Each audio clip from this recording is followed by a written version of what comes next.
Сәлем, каналыма қош келдіңіз. Бүгінгі рецепт тез дайындауға болатын ыстық тамақ. Тауық етін тәтті және қышқыл соуспен қасына гарнирға күріш дайындаймыз. Дәмі керемет болып шығады, дайындап көрсеңіз өкінбейсіз. Тауық төс етін орташа көлемде тураймыз, майда болып қалмасын, қуырылғанда көлемі кішірейеді. Мариновкасын дайындаймыз. Тауық етіне жұмыртқа, жүгері крахмалы және тауық етіне арналған дәмдеуіш, кептірілген сарымсақ, тұз, қызыл қара бұрыштар қосамыз. Достар, түсінбеген жағдайда видеоның астына сұрағыңызды қалдырыңыз, мен жауап беремін.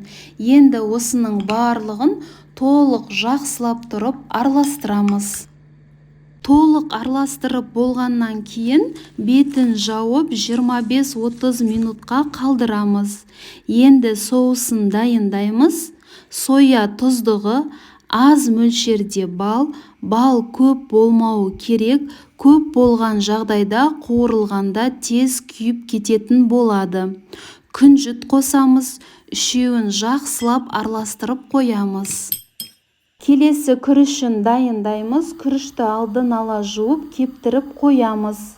Ыдысымызды отқа қойып, сұйық май құйып, күрішті 4-5 минуттай қуырып аламыз. Қуырып болғаннан кейін тұзын салып, су құйып, күріштің бетінен су 1-2 см жоғары болуы керек. Бетін жауып, астыңғы отын міндетті түрде жай қоямыз. Енді мариновкадағы тауық етін қуырамыз. Табамызға сұйық май құямыз. Тауық етін салып, орташа отта екі жағы толық қызарғанша қуырамыз. Табанын бетін жауып қуырсаңыздар да болады. Достар, мұндағы заттардың мөлшері үйдегі адам санына қарай қолданасыздар. Толық қызарды. Енді жаңа дайындаған соусты құйып, араластырып тұрып 3-4 минуттай қуырамыз. Соус етке толық сіңу керек. Астыңғы отты жай қоюды ұмытпаймыз. Достар, каналыма тіркелмеген болсаңыздар, тіркеле кетіңіздер. Алдағы уақытта осындай оңай, дәмді рецепттердің видеосы шығатын болады. Сіздерге рецепті толық түсіндіруге тырысамын. Алдын ала алғыс білдіремін. Тамағымыз дайын болды. Ыдысқа бірінші күрішін салып, үстінен тауық етін салып, дастарханға ұсынамыз.